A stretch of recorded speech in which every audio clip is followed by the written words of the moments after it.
Je lis du livre de Genèse chapitre 6, au verset 13 qui suit. Alors Dieu dit à Noé, la fin de toute chair est arrêtée par devers moi, car ils ont rempli la terre de violence. Voici, je vais les détruire avec la terre. Prions. Notre Seigneur, notre Dieu,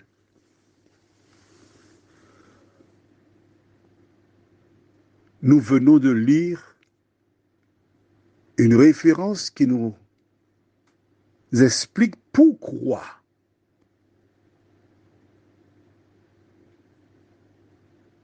tu as pris cette décision de nous aider à comprendre ce que nous lisons.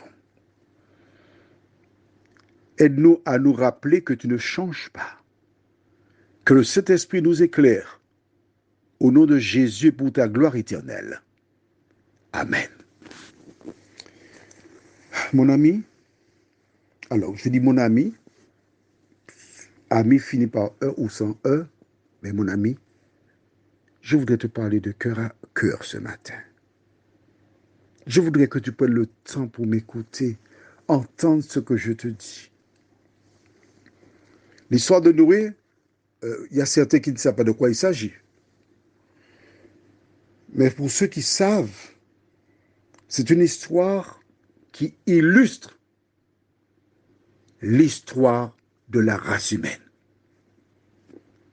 Au départ, les hommes étaient censés donner gloire à Dieu. Mais tentés par l'ennemi, Ève succomba. Le péché entra dans le monde. Et par le péché, il s'est étendu sur tous les hommes parce que tous ont péché.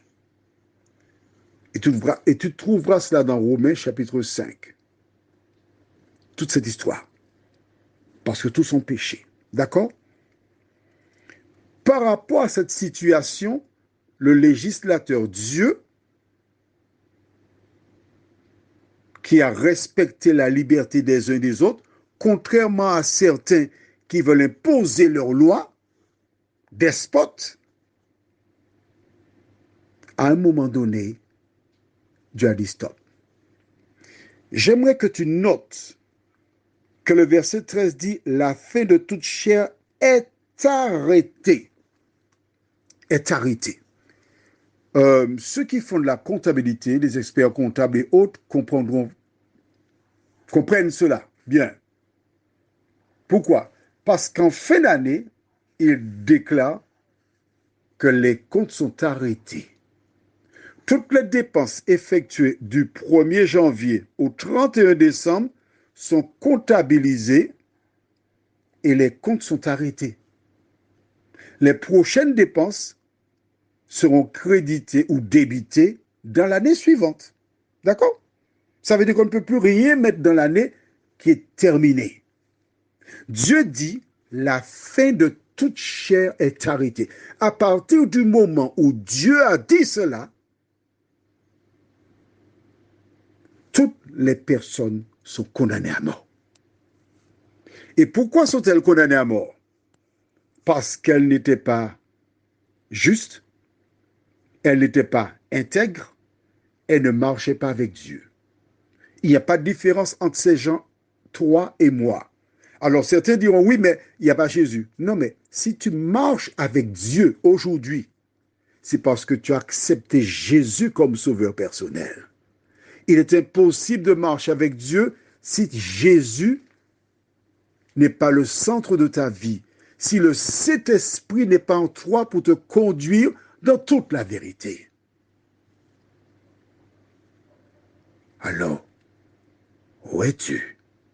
Fais-tu partie de celles et ceux qui sont comme Noé ou comme les autres dont la vie fut arrêtée et Dieu déclara qu'il allait les détruire?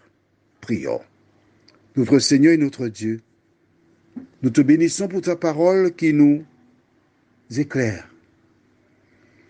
Nous voyons qu'effectivement, cette terre est remplie de violence, de méchanceté, d'injustice. Mais nous sommes heureux, nous qui souffrons, car nous savons qu'un jour, tu détruiras comme tu le fis du temps de Noé. Merci pour ta parole.